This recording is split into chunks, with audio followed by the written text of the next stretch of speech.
قبرونه به ختم شي، قبرونه به قرآن شي.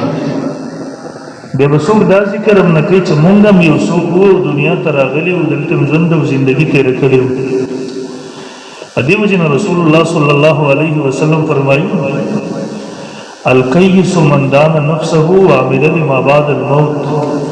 هوښیار سړی هغه دی چې دې خپل ځان وپېژاندو، په دې باندې ځان پوه کړو زه دلته څه دپاره راغلی دې دنیا ته زما د راتګ مقصد څه دی، دلته زما د اوسېدو د ژوند تېرولو مقصد څه دی، زه رب ذوالجلال له څه دپاره رالېږلی. والعاجز من اتبع نفسه هواها وتمنى على الله. رسول الله صلی الله علیه وسلم فرمایي کمزورې سړی ناپوهه سړی د هغه دی چې دې د نفس او د خواهشاتو اتباع وکړله، ژوند او زندګي د الله او د رسول په نافرمانۍ کې تېره کړله، د دین اسلام میں په بغاوت کې تېره کړله. وتمنى على الله بے پر رب ذوالجلال باندې لوی لوی امیدونه ورزوګانې وتړل چې رب مې همدغسې معاف کړي. او دا یقیني خبره ده محترمو، دنیا کې ژوند ته که تاسو سوچ وکړئ دا ډېر مختصر ژوند دی، ډېر عارضي ژوند دی. هر سړی چې دلته موږ ناست یو تاسو وګورئ د چا 30 کاله ژوند دی، د چا 20 کاله دی، د چا 50 کاله دی. د تېر ژوند او زندګي ته کله سړی سوچ کوي که نه دا یو خوب غوندې کې و ژوند ختم شو، همدغسې به د مرګ دا ساعتونه هم راورسي، بیا به مونږ ته د دنیا دغه ټول ژوند چې 50 کاله هم تېر کړی 60 کاله هم تېر کړی دا به د خوب غوندې کې مونږ ته ښکاره شي او ختم به شي. او قرآن مجید کې الله رب ذوالجلال دا مضمون ذکر کوي هم ځای په ځای كأنهم يوم يرونها لم يلبسوا الا عشية او ضحاها. دا د آخرت ورځ چې سړی وګوري د هغسې مناظر وګوري د هغسې د حالات وګوري كأنهم گویا کې دیو یوم په دغه ورځ يرونها چې دا د قیامت ورځ وګوري دیو به څه ګمان کوي لم یلبسوا الا عشیة او ضحاها. مونږ دنیا کې ژوند نه و تېر کړی مګر یو سبا یا یو بیګام تېر کړی. دا د دنیا ژوند او زندګي به د انسان ته یو سبا یا یو بیګا ښکاره شي.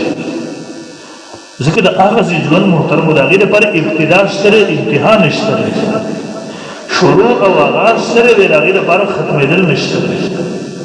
امام غزالي رحمه الله مثال ورکوي وایي دا د ځمکې او اسمان دا منځ چې دی دا د وړو د غنمو د دانو نه ډکې کړی شي.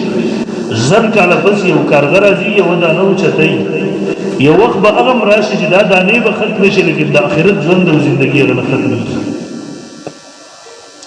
او د کومو خلکو چې تشکیل جهنم ته وشي الله دې موږ وساتي دغه خلک به هلته هم د ونادوا یا مالک لیقضي علینا ربک قال انکم ماکثون. هغوی ته به اخره کې فریاد شروع کړي چې تاسو رب ته ووایئ چې به موږ مرګ راولي د قصه ختم شي. هغوی به ورته انکم ماکثون تاسو به اوس همیشه دلته اوسېږئ، مرګ نشته دی، مرګ ته به مرګ راشي قصه به ختمه شي. محترم بیا موږ او تاسو ته سوچ پکار دی محترم چې موږ دلته څه لپاره راغلي، زمونږ ژوند او زندګي د دلته د څه لپاره ده. هسې نه مونږ د دغه 2 ورځو ژوند دپاره خپل دومره لوی آخرت تباه نه کړو. هلته بیا محترمو صرف افسوس کېدی شي دنیا ته راوبسي نه وي، هلته صرف بیا افسوس کېدی شي دغه ژوند او زندګي د هغې په لاس باندې نه راشي.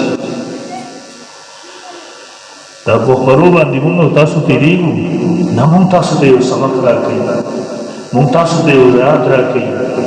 مونږ هم د تاسو منتقي ځوانانو کله د مخ په شابه په ځمکه له پاسه ګرځېدو دا هم کله سوچ کې نه و راغلی چې یو ځل به مونږ هم مرګ راشي او د ځمکې د لاندې ته به راشو. عمر بن عبدالعزیز رحمه الله ډېر لوی سړی تېر شوی دی، د نیمې دنیا نه به زیات باندې دی بادشاه او حکمران او دی یو داسې حکمران و چې د ځنګل ځناورو باندې هم د حکمراني و بادشاه. چې کله وفات شو یو 2 کسه را روان دي په بارډر باندې د ځنګل په خوا باندې یو زمری ولګېدو یو پردی بیزه یې ماته کړه. دا یو کس وایي انا لله و انا الیه راجعون. هغه ورته ولې څه وشول؟ دی ورته معلومېږي امیرالمؤمنین وفات شو. ورته تا ته څه پته ولګېده؟ دی ورته کله چې امیرالمؤمنین ژوندی و په ځنګل کې یو زمري او شرمخدار جرأت نشو کولی چې پردی بیزه ماته کړي، پردی ګډه ماته کړي. نن یو شرمخ او زمری پردی ګډه ماتوي، دې مطلب دا دی چې امیرالمؤمنین وفات شوی. معلومات یې وکړل مخکې چې راغی واقعي په دغه ورځ امیر المؤمنین وفات شو کله چې وفات کېږي وصیت یې کړی و په ټوله دنیا وکتله څلور بادشاهان ده لیدلي وو چې د هغوی مخونه د قبلې نه اړولی شوي